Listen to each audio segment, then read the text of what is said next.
Sans citation de Sigmund Freud, narration Élodie Hubert.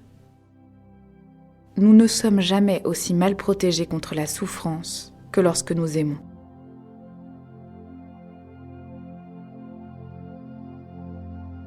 Aucun mortel ne peut garder un secret.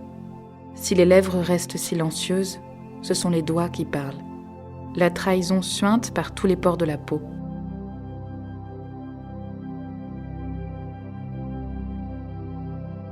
Au commencement des temps, les mots et la magie étaient la même chose.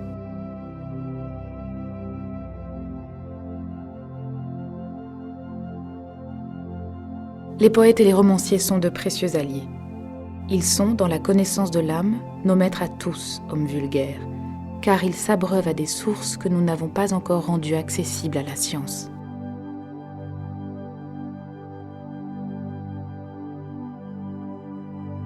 Le moi n'est pas maître dans sa propre maison.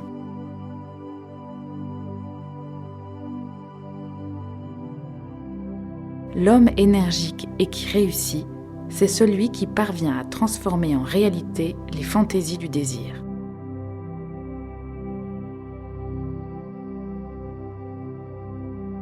L'opposé du jeu n'est pas le sérieux, mais la réalité.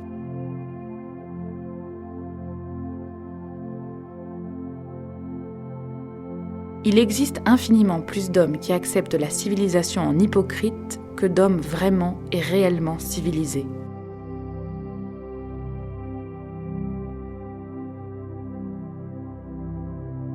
Il n'apparaît pas clairement que la beauté apporte un profit. Sa nécessité culturelle ne se laisse pas discerner, et cependant, on ne saurait en concevoir l'absence dans la culture.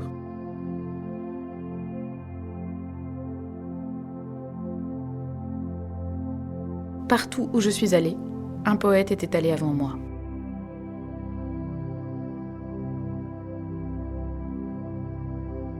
Le bonheur est un rêve d'enfant réalisé dans l'âge adulte.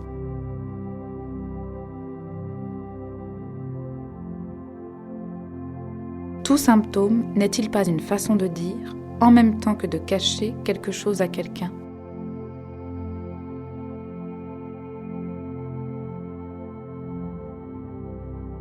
Nous savons qu'il existe dans la masse humaine le fort besoin d'une autorité qu'on puisse admirer, devant laquelle on s'incline, par laquelle on est dominé et même éventuellement maltraité.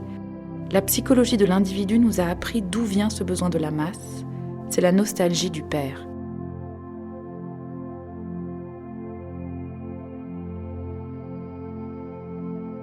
La transgression d'un tabou a pour sanction un châtiment.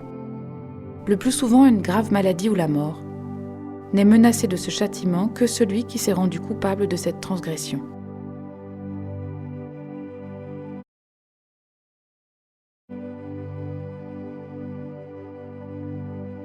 La liberté individuelle n'est nullement un produit culturel.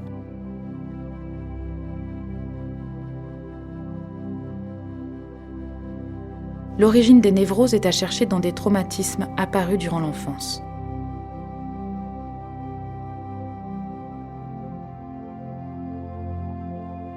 Ainsi rencontre-t-on avec une fréquence extraordinaire l'abus sexuel des enfants chez les maîtres d'école et le personnel de garde, simplement parce que les meilleures occasions leur sont offertes.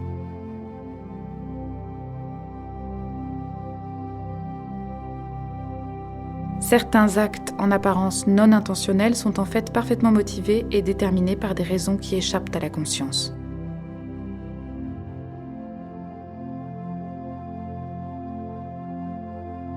Quand on me demande comment on peut devenir psychanalyste, je réponds par l'étude de ses propres rêves.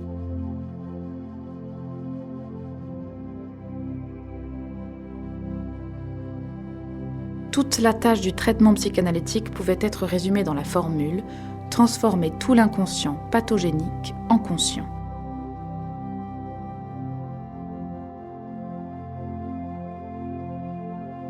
Il est souvent possible de constater que le masochisme n'est rien d'autre qu'une continuation du sadisme, qui se retourne contre la personne propre, laquelle prend ainsi d'emblée la place de l'objet sexuel.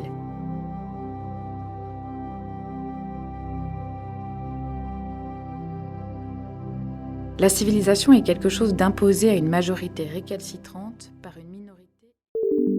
Nous espérons que vous avez apprécié cet aperçu. Pour continuer à écouter ce livre audio sur Google Play Livres, utilisez le lien dans la description de la vidéo.